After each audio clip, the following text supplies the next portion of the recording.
inside of the final corner. Onto the gas. Beelining on Aaron Likens in the starter's stand. We are still waiting. We are waiting. No, we are. Green, green, green. The race down to turn number 1. Looks like Jeffers with a pretty solid start. He'll hold the bottom of the racetrack. No, a little contact from the back. Jeffers is going to have to take the move. Jeffers got contact from the back from Cardenas. He's got to cut through. Other drivers coming through turn 1, 2, and 3. So as Jeffers got on the brakes, Cardenas into the back of him, almost looped it around. He was able to get it through. We'll see where he comes back out. Looks like P5 for Jack Jeffers. But as Jeffers got on the brakes into turn number 1, contact from behind almost sent him around. Able to control it, immediately went to his left to get through the chicane. Another driver went straight to the chicane to get through there. I'm sure they'll watch that. You cannot advance your position through the chicane. If you did, they're going to look at you there. So we'll see which driver potentially went straight to the chicane. Hopefully we can get a chance to have a replay of the restart there sooner or later, but we are underway. I'll say this, we're racing, everybody's on the racetrack, so shout out there.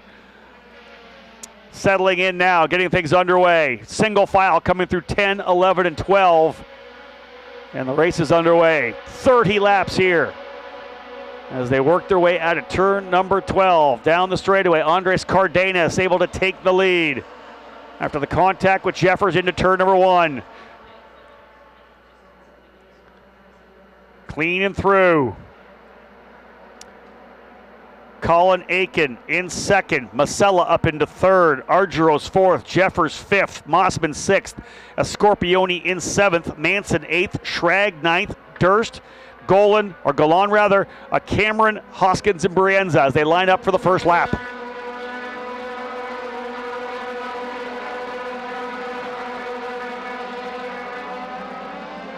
So Cardenas in the J. Howard driver development powered by ECR machine takes the early lead. How about Colin Aiken? The confidence-inspiring second-place run yesterday, his debut weekend here with Pabst Racing, and he runs P2. Driver out of Florida. Masella in third, Argyros fourth. Jeffers closing up now on Argyros. You can see him right there. Trouble there for one of the drivers. Couple of drivers off. JT Hoskins, one of them. And one of the turn 3 motorsports drivers off a little bit further back. That might have been Tyke Durst. Both those drivers using the escape route coming up the drag strip starting line. Argyros making a move to the inside. So race control, folks, getting with me now. It is going to be, and this is coming from race control, 10-second post-race penalty for car number 6. With the contact on 92 into turn 1. So Cardenas getting into the back of Jeffers. It'll be a 10-second post-race penalty. Let's have a look at that right now. I've just given you the call in from race control, but we're going to have a look at what happened. Look to the middle of the screen. Jeffers comes to the inside. A little late on that, but you can see the contact from behind. And there's Masella. We'll have a look at both of them, folks, the contact there and Masella. I think Masella just checked up. He didn't go straight through, but it kind of rotates counterclockwise. That's not the way you want to be going into the corner. I'm sure he had a kind of rotates counterclockwise. That's not the way you want to be going into the corner. I'm sure he had a bunch of wheel in it.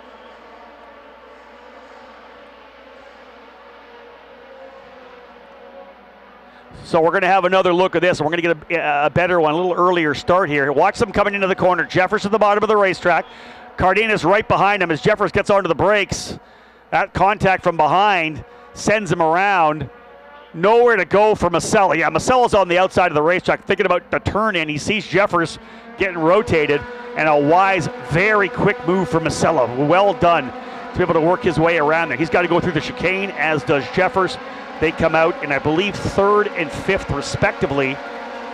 They may look at Masella for gaining a bunch of spots there. We'll see how that plays out. But again, a wise move. Great action taken by Masella, because if he tried to turn in, it would have been an absolute disaster. His only option was to be able to move out there and do what he did. So great job there for Teddy Masella. Up front, Cardenas, though, is leading now. But again, as we said, there will be a 10-second penalty. I guarantee they've called that up to him already, so he knows he's going to get a penalty here. So the only thing he can do, number one, is jet away as far as he possibly can and cross his fingers that he doesn't get a late yellow, because if he does get a yellow and it brings everybody else back together, it could be crazy. Leonardo Scorpione's been able to get up there. I think he's been able to get by Jack Jeffers on that last lap, made a move to the inside. So Scorpione and Jeffers, the two drivers in the championship battle here right now, running together on the racetrack. Scorpione, I think, up to P5 as he was able to get by Jeffers. There they are there. They've got a gap here now on Frankie Mossman in the number 77. Cardenas out front. As of now, we'll kind of periodically check in on this, but a 10-second penalty would put Cardenas all the way back in 13th. But again, there's a long way to go, and he's got a fast race car. He's going 109.6s. Essentially almost right there. Fast lap of the race belongs to Scorpione, 109.64. Cardenas, 109.67. So he's got super fast laps out front. And with open racetrack, will not be worrying about the aero wash. He'll be able to have all that air flying over the front wing to keep that thing planted. Up front's the place to be. Here comes Scorpione making a move now on Argyros. Coming down into turn number 3. Book it. He's through. Big run there. A Scorpione now works his way up into 3rd. Make that 4th. Scorpione to P4. Jeffers started on pole, shuffled around. That contact with Cardenas sent him into an almost spin. He had to take the escape route, dropping down to P5. Scorpione able to get through on the last lap there to go to P4, or P5 himself, so Jeffers back to 6th. Now we're in the middle of the race where the drivers will settle in here. These drivers, even more than USF 2000, have to battle that lack of air rolling over the front wing.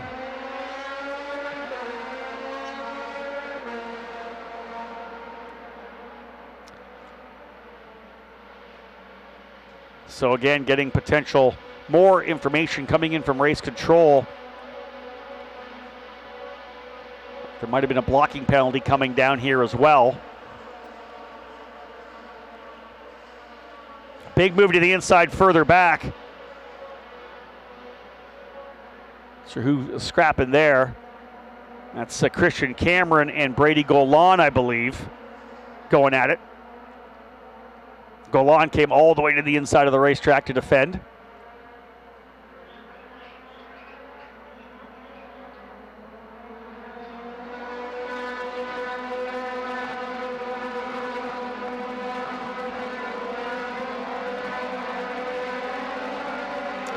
So being told as well that Jack Jeffers is going to get a 5-second blocking penalty on the opening lap to hold off a Scorpione. So a couple of penalties coming down. Obviously not severe enough for a drive-through, but Cardenas with the 10-second. Oh, driver's gone off right there. My goodness, way across there. That was Golan, who does not get it woed up coming into turn number 10. My goodness, right across the racetrack. Christian Cameron tried to over-under him. Another move down to the bottom here. Cameron's going to get a big run. We got ourselves a fight further back. That's going to be for P10 as Golan doing everything he can to hold off Christian Cameron. Cameron around the outside. Golan's going to come all the way over cooks it into turn number 1. He'll lose a couple of spots. So move Christian Cameron to 10th, Joey Brienza up into 11th as Golan first off on the entry to 10 as he goes through, not able to get over to 11, then can't quite get it turned from 1 to 2. Christian Cameron able to move up into the 10th position. So some action here further back. Action on the track and action in race control. 10-second penalty for Cardenas on the contact with Jeffers into turn number 1, and Jeffers on that same lap, 5-second penalty for a block. So that's these drivers having to put their heads down and dig.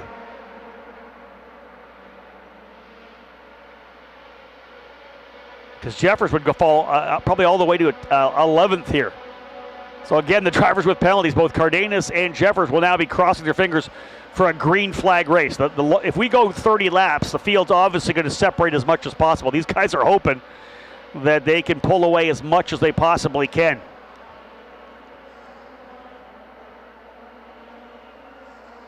Fast lap now belongs to a Scorpione, a 109.042. Man, super fast. 0.4 quicker than the leader. He's by Masella. So a Scorpione now up into third.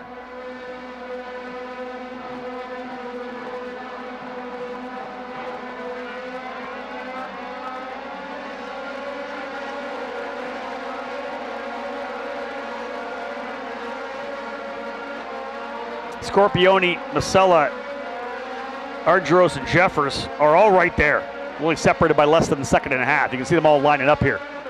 Masella, Argyros, Jeffers, a little back to Mossman, Manson, Schrag there as well. Man, I'll tell you, this turn 10-11 complex has really challenged the drivers. We saw no less than 5 or 6 drivers off there in the USF 2000 race, just putting so much pressure to come through turn 11, carry that speed through. Colin Aiken realized he's getting chased, but this is what a race is. Let's not spend some time with Colin Aiken here right now, because my goodness. Here's a driver who was not in the top 10 through the first half of the season. Moves to Pabst Racing and gels with the team immediately. Loves the platform and has stepped to the forefront. Second place yesterday behind his teammate G3 Argyros. Now running second, was able to get through kind of the chaos. As everything happened, he was able to kind of come to the right side of the racetrack and really make a nice move through. He started 5th, but as the way things kind of played out, was able to get through. Jeffers, of course, to the inside, Masella to the inside, having to come to the chicane, and Aiken able to come through. And he is putting the pressure now on Cardenas. Was quicker by a couple of hundredths last time by, but he's got a Scorpione right behind him. Leonardo Scorpione is flying right now. Fastest driver on the racetrack. Cardenas, with that 10-second penalty, now would fall down into, I believe, 10th, maybe 11th. So again, these drivers with penalties, both he and Jeffers, hoping for a green flag run, because otherwise it's going to be nasty. But it may, again, these drivers here, oh, there's a move right there, jump on it, turn 4, a Scorpione to the inside. A Scorpione to P2 with a nice move to the inside on Aiken in turn 4, the right-hander. So Scorpione, who started 4th, got checked up a little bit, back to, I believe, 6th at one point with the chaos of the opening circuit. He had to check up and dive back in to get through, and he's got himself to 2nd. I don't know that Cardenas has anything for him now. Still closing on the halfway point.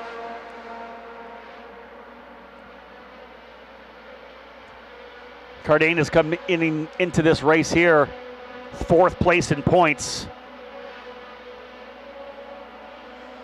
About 58 back on a Scorpione and Jeffers. He's in front of both of them right now. That would help him claw in a little bit, but again, these drivers just kind of running good laps here.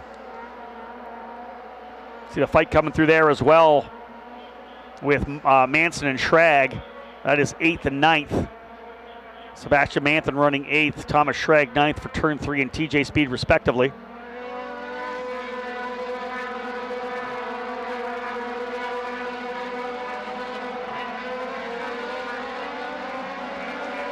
Scorpione last time by just a couple of hundredths quicker than Cardenas. And as I said, it's been a really strong middle part of the season here for Andres Cardenas. Although unceremoniously dumped by a Scorpione over in turn 7 in race number 1 at the 3-position penalty coming to a Scorpione. He was 4 podiums in the last 5 races. That run yesterday, of course, an outlier, but such an impressive midway point of the season for the Peruvian driver who's really starting to get a feel for this race car, chilling with his team as well. Jay Howard. Those first wins just around the corner for Cardenas. Could today be the day, or will a Scorpione who gets a massive jump out of there? Did Cardenas look slow coming out of the corner? He did. Something's wrong with Cardenas, I believe, because the Scorpione's gone to the lead. I said coming out of turn number 2, Cardenas just didn't have forward bite. Look at, he's losing spots already. Cardenas falling down the order. Tough one for Cardenas. What has happened to that machine? Is he going to be able to get back to pit lane? He'll work his way around the racetrack, coming through 7 and 8. And Cardenas off power. Off to the side of the racetrack now. Letting the field come through. Trying to look at that car. He's getting out of the way. Good, great job to get out of the way, but Scorpione's gone to the lead.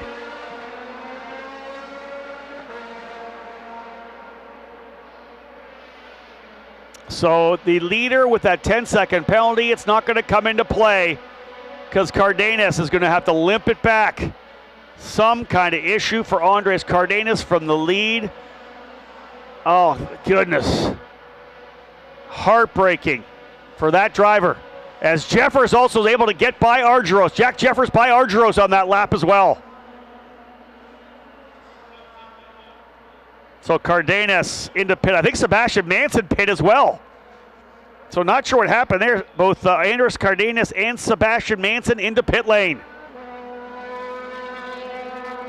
And I hate it for Andres. He was having a great run. Now, granted, he was going to have a 10-second penalty, but again, just to be able to finish where he would have, again, the momentum there. But now, the very tail of the field. Still 5 races to go. So many points up for grabs still. 165 points still available when we leave this weekend. 2 races at Markham. No, pardon me. Call it 210 points because I had the 45 points as well from the Milwaukee Mile. Points and a half there. So 210 points still up for grabs. So lots to go still. So let's reset at the halfway point. Working lap 15. Scorpione leads. Aiken second. Masello third. Jeffers fourth. Argyros fifth. Mossman sixth. Schrag seventh. Cameron eighth. Brienza 9th, Golan 10th, Hoskins 11th, 12th is Durst. Cardenas and Manson, both in pit lane, whether or not they're done, but both in pit lane. The penalty laid down to Cardenas will not be a factor. 5 seconds still on Jeffers. That would put him back to, I believe, the 7th spot. So like I said, both Cardenas and Jeffers praying for a green to check a run here. The longer they have to stretch away from the drivers behind, they'll lessen the damage of that 5-second penalty. Jeffers closing up on Masello now, though. That's Jeffers thinking about trying to go to P3.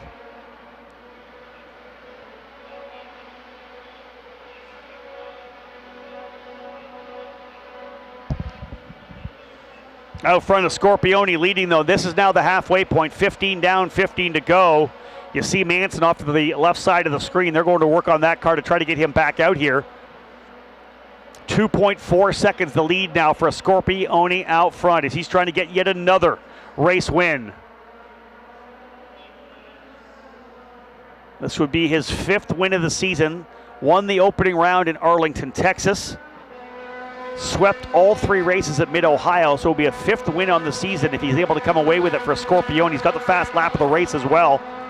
He was able to get by into the lead enough that he's also potential. If he goes to the end, we'll get the most laps led because he led before the halfway point, so he'd have likely around 17 or 18 laps led if he finishes it off from here. But still a long way to go.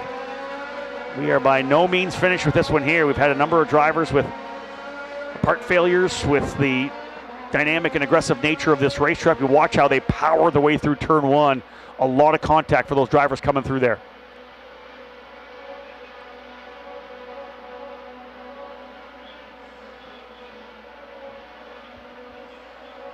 2.8 seconds now the lead for Scorpione over Colin Aiken. Aiken trying to go back-to-back podiums. And this particular part of the racetrack I'm talking about right here. Up and over top. Obviously, the initial design of the curbing there was for those drivers to use the curb, maybe put their wheels on the curb. And by wheels, I mean the right side tires, not the left side tires. So the plan was probably correct. The execution by the drivers, not so much. You essentially have to put some kind of a plastic barrier or something there to stop them from going through. But not worrying about track limits. They're able to leverage as much as they want there. And as we know, the wall and the Armco on the inside, really the apex. We've seen a couple of the IndyCar drivers make contact there as well. Aiken, second place. Masello, third. Jeffers, fourth. Argyros, Mossman, fifth, sixth. 7th, Schrag. 8th, Cameron. 9th, Brienza. And 10th, the 44 of Golan.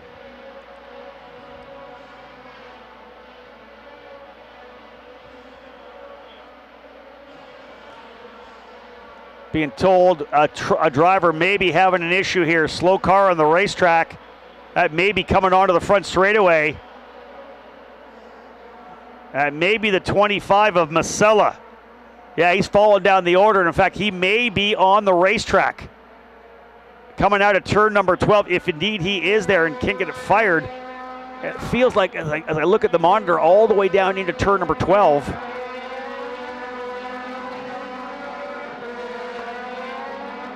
Oh, full course yellow.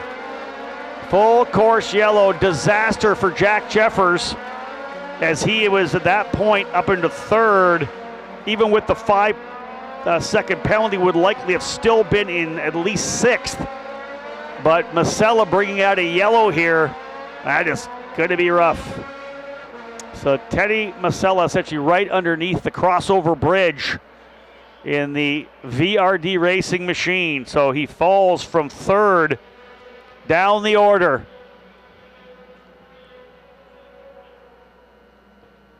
Scorpione, your leader, is going to give Aiken another shot, potentially go after him. Jack Jeffers runs 3rd on the racetrack. Remember, add the asterisk to Jeffers as he has the 5-second penalty for the block on a Scorpione on the opening circuit. Argyros runs in 4th spot. Mossman 5th, 6th Schrag, 7th Cameron, 8th Brienza, 9th Golan, 10th Hoskins, 11th Durst. So 3 drivers out of this race so far. Manson out, Cardenas out, and now an issue with Teddy Masella, and I hate it because an electrical issue took him out of race number 1 yesterday. It's been a disaster of a weekend for a driver who won here last year in USF 2000, part of a battle for the championship. Did not have the luck, though, on this particular trip to the Pacific Northwest. 18 laps down, 12 to go. You've got to expect we'll have around 10 when we get back at it, maybe 9, depending on how quickly they can get this car potentially pulled backwards. I don't know if they'll pull it potentially backwards into the drag race start line, or if they'll have to get him up on a hook. Otherwise, the drivers behind the field of our beautiful Honda Civic Type R pace car, the most powerful Honda production vehicle ever sold in the U.S. Turbocharged 2-liter 4-cylinder engine producing an incredible 315 horsepower. A lot of great partners as part of our program. Continental Tire is proud to be the presenting sponsor of the USF Pro Championships. Our cutting-edge technology and unbeatable grip will help you dominate the track. Continental Tire, where performance meets precision. Learn more at ContinentalTire.com. Continental Tire, the smart choice in tires. VP Racing Fuels is the exclusive fuel supplier for all 3 levels of the USF Pro Championships. In 2021, VP expanded their role and became the official lubricant and coolant. In addition to VP Racing engine oil and VP Racing gear oil, this includes VP Racing's line of Stay Frosty performance engine coolants.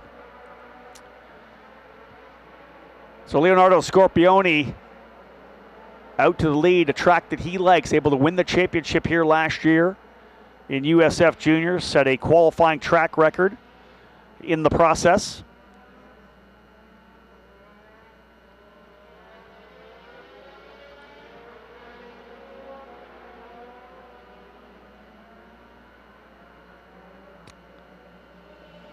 So again, not what Jack Jeffers wanted. He was running 4th, was doing the best he could to kind of stretch away. They've actually got Masella up to the front of the grid here, but AMR IndyCar team looks like they're trying to run to grab something again. I don't know if he's stalled here or what's going on with Masella.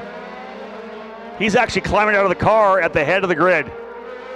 So that's it for Masella, out of the car. Oh my goodness. What a heartbreak weekend here in Portland. Lights out in the pace car. We're going racing again, folks. The Scorpione is going to have the lead. Colin Aiken, 2nd yesterday. Can he win in his debut with Pabst Racing? Jeffers right behind him as well. You know the run into turn 1 is going to be a wild one. They'll punch off as soon as they come out of turn number 12. Green flag already flying here at start-finish. We're back underway. Aiken with a run. Can he get the job done? We talked to Colin in the pre-race show. Let's see if he's got what it takes. He'll get the draft all the way down the straightaway. He'll try the over-under. Mid-corner kind of cover. Not a full down inside block for, or defense at least for a Scorpione, but enough to be able to hold Aiken at bay. Jeffers going to work on him though. Argyro's right there as well. Here we go. Opening lap. 10 more to go here for the drivers in USF Pro 2000. 10 more to cap off this trip to the Pacific Northwest for the USF Pro Championships. And these drivers just 2 steps away from the NTT IndyCar Series. Drivers who have won here before, you're going to see them in action tomorrow. They've won here in USF Pro 2000 competition. Kyle Kirkwood, David Malukas, Louis Foster. Of course, in Indy Next, Nikita Johnson and Max Garcia have won here as well. Argyros looks like he's having to potentially battle it here with Frankie Mossman. Mossman looking to turn his weekend around. It's been a tough one for him as well, but he's right on the gearbox of the Pabst driver. Argyros won yesterday. Does not look like he's got the outright pace to get it done here with a Scorpione leading the way. Yeah, look at Mossman there. That's that battle for 4th. Same goes for the 2 TJ Speed cars going at it now. Again, Thomas Schrag and Christian Cameron. Cameron, his first podium yesterday.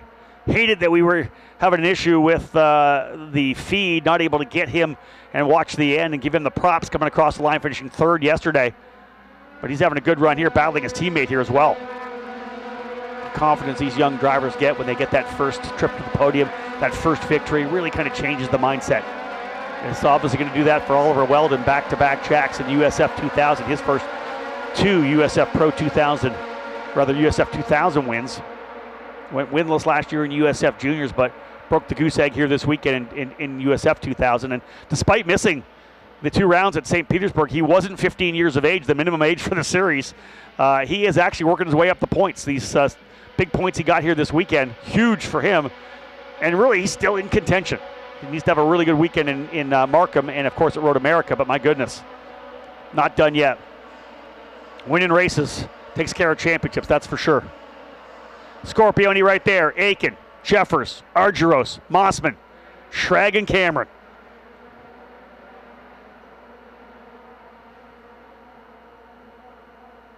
Again, we'll kind of keep an update on where the gaps form. Remember, Jack Jeffers, 2nd place in points coming in here, 10 markers back with a 5-second penalty for the block on a Scorpione on the opening circuit. So he'll be begging for this thing to go to green to the end.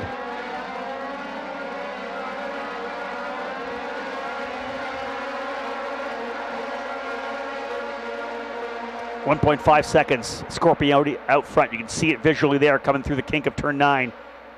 Excellent job. Here comes a move here potentially further back. And in fact, it's Cameron having to battle with Golan. Golan around the outside. Can he hold it? He does. Brady Golan, beautiful pass around the outside. Golan around Cameron for 7th. That all starts with a really good run into turn number 7. You get the run into 7, through the little kink 8.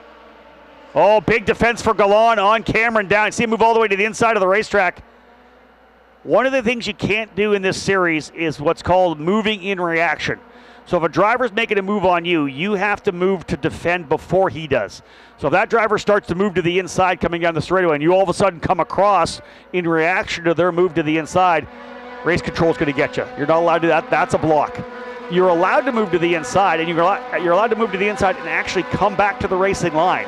But if that driver's moved to make that move before you, you cannot move in reaction. And our race control, 2 veteran drivers and race control people. We've got Joel Miller, who is still an active driver, former Mazda factory driver. Bo Barfield, you got to go back a little bit further in his CV, but won a lot of races, did a lot of racing in USF Pro 2000 and rather USF 2000. He's got a racing career, but he is a very highly esteemed race control. He's been with Champ Car Race Control, IMSA, IndyCar, and of course with us now here in the USF Pro Championships as well.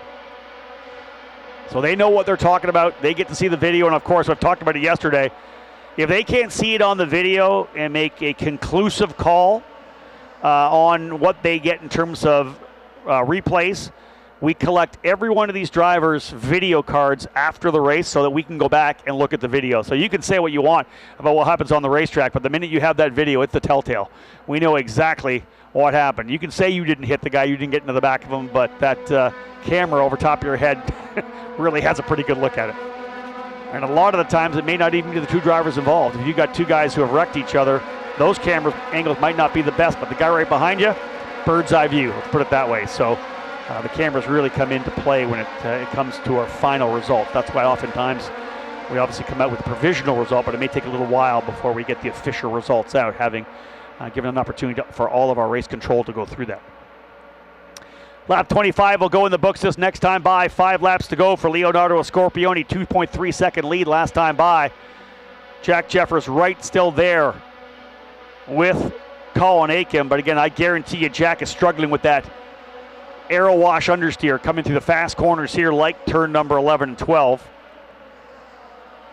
Ardros, I'm sure, is being told by his race control, listen, Jeffers has already got a 5-second penalty. No need to throw this one away. You're essentially running provisionally P3. Add 5 seconds to Jeffers right now would put him, I believe, in 6th. So not a complete disaster for Jeffers at this point.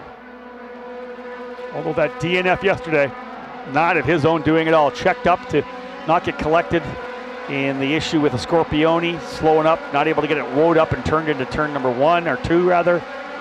Sebastian Manson not able to have the same reaction time as Jeffers, according to the accordion reaction, of course. Climbed up over the back, cleared the wing off of Jeffers, and he was not able to continue. 14th, dead last for Jeffers.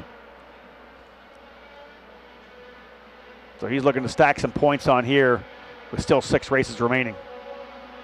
And we'll go to Markham. We talked to the drivers. If you're watching on the broadcast here, first and foremost, if you're on the broadcast, hello. I didn't get a chance to say hi to you guys earlier. Hope you're enjoying the race so far and enjoyed all the races throughout the weekend. Had a chance to air our interview with both point leader Scorpioni and second place runner Jeffers after the pre-race show before we came to the grid. And Jeffers, as he said, very excited about Markham. He was very strong out of the gate at Arlington. Again, that brand new racetrack, no prior knowledge of the track for the drivers. And he was the driver to beat all weekend long. Just a minor miscue in the last lap. Got into the wall a bit there. And Scorpioni able to slide through for the win. But man, he turned around and dominated the action in race 2. And I'm sure he's looking forward to getting on the street circuit at Markham for sure.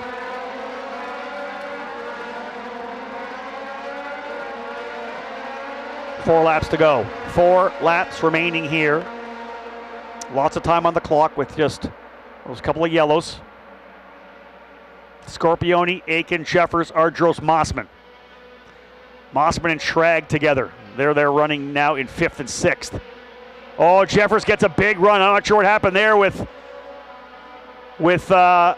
Aiken, but he's through already. Jeffers has got up into 2nd spot. He's going to defend a bit to the inside. This is going to be an opportunity for Jeffers now. He's got a significantly faster race car to stretch away because he has got open track now. And now it's Ardros going at it with Aiken. Ardros is going to try to get by his teammate. G3 Ardros very complimentary of his teammate on the podium yesterday as the Pabst Racing went 1-2. As Aiken very quick out of the gate with his new team. He said the same of G3 as the veteran driver under the tent in the pre-race show. But I guarantee you right now that G3 Ardros wants to get to P3 because the 2 drivers in front of him are the one he's challenging. He's 3rd in points right now. He's back by about 35 points over a full race worth of points.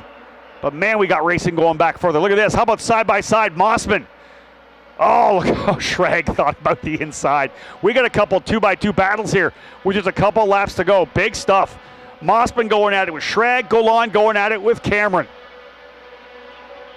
Thomas Schrag, winner here last year. He holds the USF 2000 race lap record. Set that last year. And indeed, here's the 2 battles there. 2 laps remaining. 2 to go. 2 laps to go. White flag will fly next time by. As he runs on the racetrack right now, Jeffers would fall to, I believe, 4th spot. So as they run on the track now, it's a Scorpioni, Aiken, and Argyros on the podium, because as we said, Jeffers will fall, but he would go down. I'm just adding 8.9. Yeah, he would be into, I believe, the 4th position. He's not going to be able to get far enough away, I think, to get 3rd away from Aiken or Argyros unless they continue to battle. Okay, JT Hoskins trying to close up here on Brienza as well. A couple of 2x2 battles. White flag flying this time by. So this will be it. Leonardo Scorpioni looking for his 5th victory. Driver right behind him with a penalty is not going to finish 2nd unless we see some action between the 2 Pabst drivers, which I doubt we'll see. Jeffers trying to put down magic laps here right now. In fact, he just turned his fastest lap, a 108.412. Hey, he's got a chance to potentially get the fast lap. He's not that. He's only a 10th off the fastest lap of the race.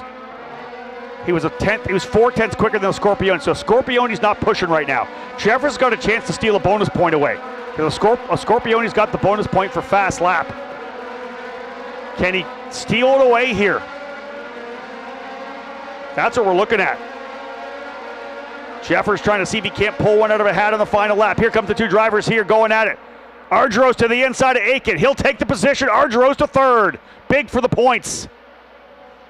Onto the front straightaway. A Scorpioni, ladies and gentlemen. It is race win number 5 for Turn 3 Motorsports. Leonardo Scorpioni, he wins race 2 here at the Continental Tire Grand Prix of Portland. A Scorpioni victorious to extend his point lead. Jack Jeffers, 2nd place on the road. Argyros and Aiken. Argyros through. And I believe it'll be Argyros in 2nd. Aiken back on the podium in 3rd. Jeffers is going to end up 4th.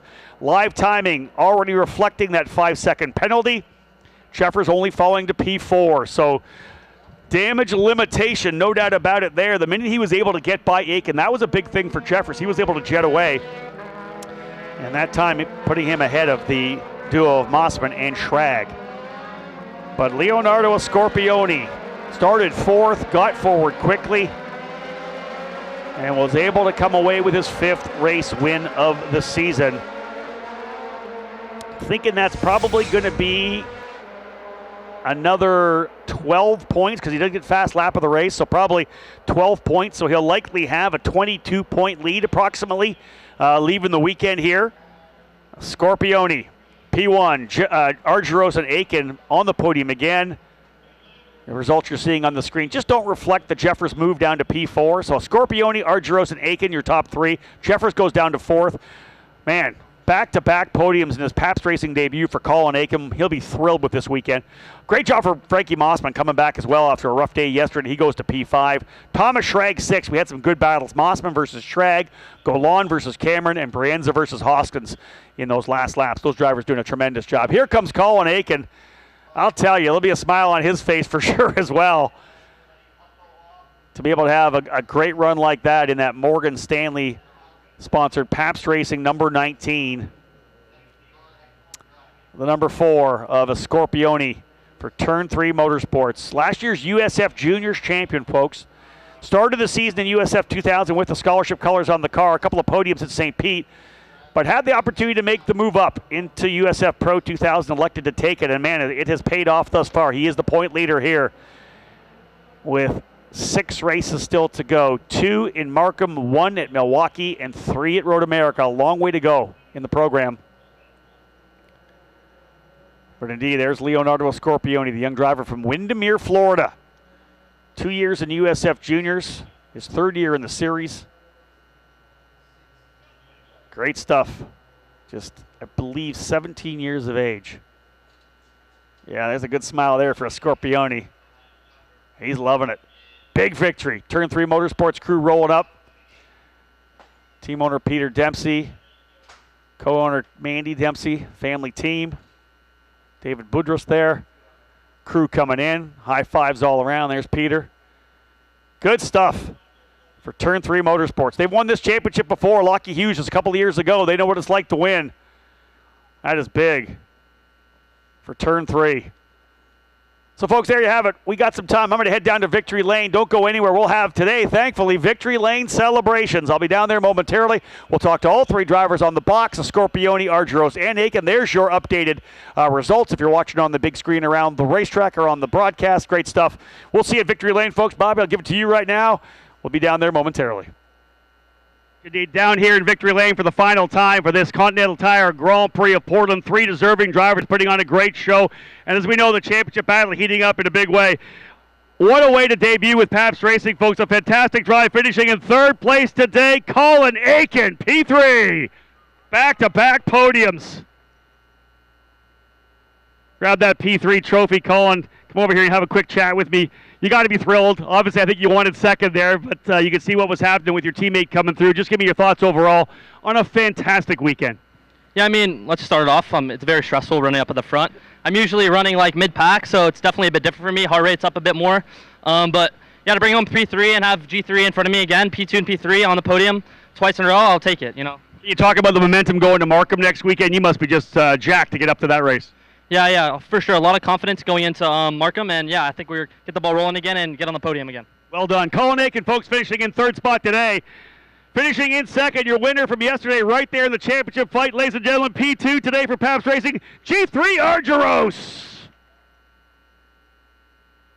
G3 stacking the points up big time, a big win yesterday. You know you got to get these points. The Scorpione's super fast. Jeffers is right there. Just give me your thoughts on that race and being able to get the pass done late on your teammate. Yeah, I knew early on that there was a couple penalties coming, and from there, whenever I knew that with Jeffers' penalty, my only goal was, rather not get in a crash with him and let him serve his penalty at the end of the race, and so I tried to stay within 5 for the whole race, and we were doing that, and my teammate Colin was doing a great job up in front, and then, late in the race, Jack snaked through, and I thought, wow, I got to do the same. I just wanted to stay in that gap and, claw back points on a championship rival. Like I said, we're all fighting for our championships, fighting for our careers, and it's the weekends that win are amazing like last, night, but the races that you get the points and set yourself up to be in that championship fight at the very end are the ones that matter the most. So congratulations. Grab that trophy. There you go. Second place one more time. Round of applause for G3 Argyros.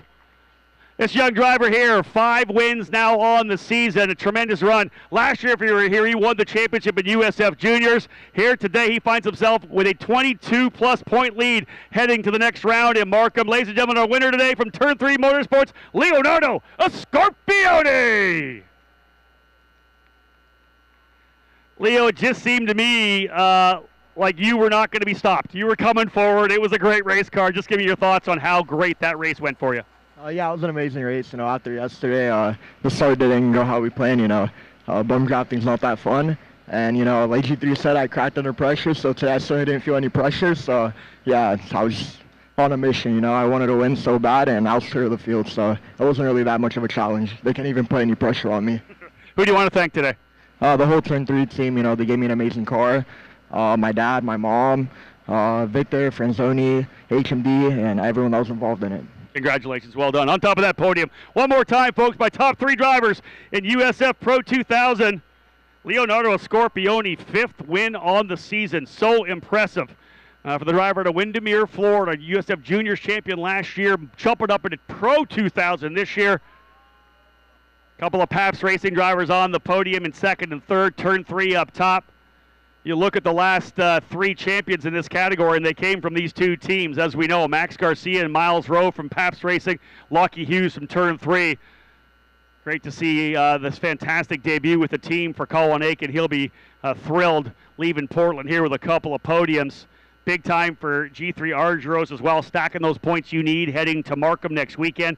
The Milwaukee Mile at the end of the month, and of course, still lots of points. 99 points up for grabs at the triple header when we get to Road America, our finale at the end of September. That, of course, all live on our USF Pro Championships YouTube channel or on the downloadable mobile app. You can follow all that coverage if you're here watching and from Portland and want to continue to follow the future stars of the NTT Indy Car Series. These drivers just 2 steps away, as we know. Indy next, the next step for these drivers. Folks, let's wrap up this weekend, guys. Grip it and rip it. Celebration time here at USF Pro 2000. The champagne flies, and they're going after a Scorpione. Folks, that wraps things up. Thanks for joining us here in Victory Lane. We appreciate it. Remember this day. These are the 3 drivers you're going to see in IndyCar in the next couple of years. These are the future of the NTT IndyCar Series. Thank you so much, folks, for tuning into the broadcast. On behalf of Anderson Promotions and Continental Tire, my name's Rob Howden. Bye for now.